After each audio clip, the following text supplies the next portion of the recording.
नमस्कार दोस्तों, आज है धनतेरस। सबसे पहले धनतेरस की आपको हार्दिक शुभकामनाएं। तो आज हम सुनाएंगे धनतेरस पर जो कथा होती है कुबेर और माता लक्ष्मी से जुड़ी, विष्णु भगवान से जुड़ी। तो आज हम उस कथा को आपको सुनाने जा रहे हैं। उत्तरी भारत में कार्तिक कृष्ण पक्ष की त्रयोदशी तिथि के दिन धनतेरस का पर्व पूरी श्रद्धा व विश्वास के साथ मनाया जाता है। धनवंतरी के अलावा इस दिन देवी लक्ष्मी और धन के देवता कुबेर की भी पूजा करने की मान्यता है।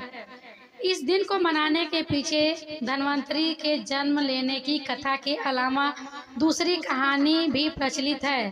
कहा जाता है कि एक समय भगवान विष्णु मृत्यु लोक में विचरण करने के लिए आ रहे थे। तब लक्ष्मी जी ने भी उनके साथ चलने का आग्रह किया। तब विष्णु जी ने कहा, यदि मैं तो बात कहूँ, तुम अगर वैसा मानो तो फिर चलो। तब लक्ष्मी जी उनकी बात मान गई और भगवान विष्णु के साथ भूमंडल पर आ गए।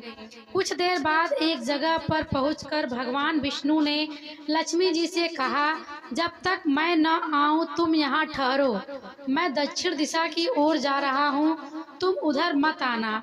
विष्णु जी के जाने पर लक्ष्मी जी के मन में कौतूहल जागने लगा कि आखिर दक्षिण दिशा में ऐसा क्या रहस्य है जो मुझे मना किया गया है, और भगवान स्वयं चले गए। लक्ष्मी जी से रहा नहीं गया और जैसे ही भगवान आगे बढ़े, लक्ष्मी जी पीछे पीछे चल पड़ी। कुछ ही आगे जाने पर उन्हें सरसों का एक खेत दिखाई दिया जिसमें खूब फल लगे थे।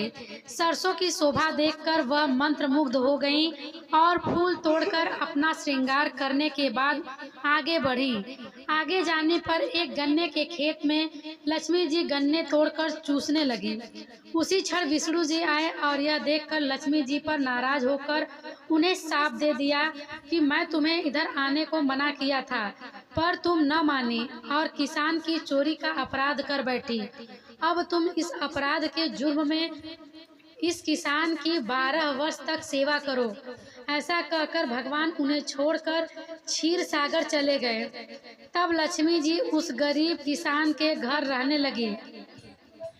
एक दिन लक्ष्मी जी ने उस किसान की पत्नी से कहा, तुम स्नान कर पहले मेरी बनाई गई इस देवी लक्ष्मी का पूजन करो, फिर रसोई बनाना, तब तुम तो मांगोगी जो मिलेगा। किसान की पत्नी ने ऐसा ही किया। पूजा के प्रभाव और लक्ष्मी की कृपा से किसान का घर दूसरे ही दिन से अन्न धन रत्न स्वर्ण आदि से भर गया। लक्ष्मी ने किसान को धन्य धान्य से पूर्ण कर दिया। किसान के 12 वर्ष बड़े आनंद से कट गए। फिर 12 वर्ष के बाद लक्ष्मी जी जाने को तैयार हुई। विष्णु जी लक्ष्मी जी को लेने आए तो किसान ने उन्हें भेजने से इनकार कर दिया।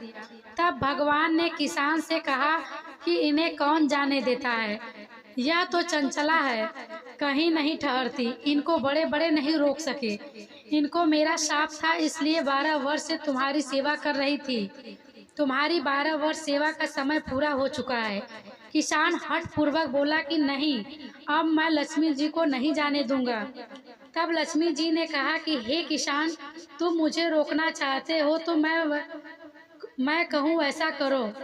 कल तेरस है, तुम कल घर को लीप पोत कर स्वच्छ करना, रात्रि में घी का दीपक जलाकर रखना और सायंकाल मेरा पूजन करना और एक तांबे के कलश में रुपए भरकर मेरे लिए रखना। मैं उस कलश में निवास करूंगी, किंतु पूजा के समय मैं तुम्हें दिखाई नहीं दूंगी। इस एक दिन की पूजा से वर्ष भर मैं तुम्हें घर में नहीं जाऊंगी। यह कहकर वह दीपकों के प्रकाश के साथ 10 दिशाओं में फैल गई। अगले दिन किसान ने लक्ष्मी जी के कथा अनुसार पूजा किया। उसका घर धन्य धान से पूर्ण हो गया। इसी वजह से हर वर्ष तेरस के दिन लक्ष्मी जी की पूजा होने लगी। ये कहानी हमारी कैसी लगी आपको कमेंट में ज़रूर बताएं।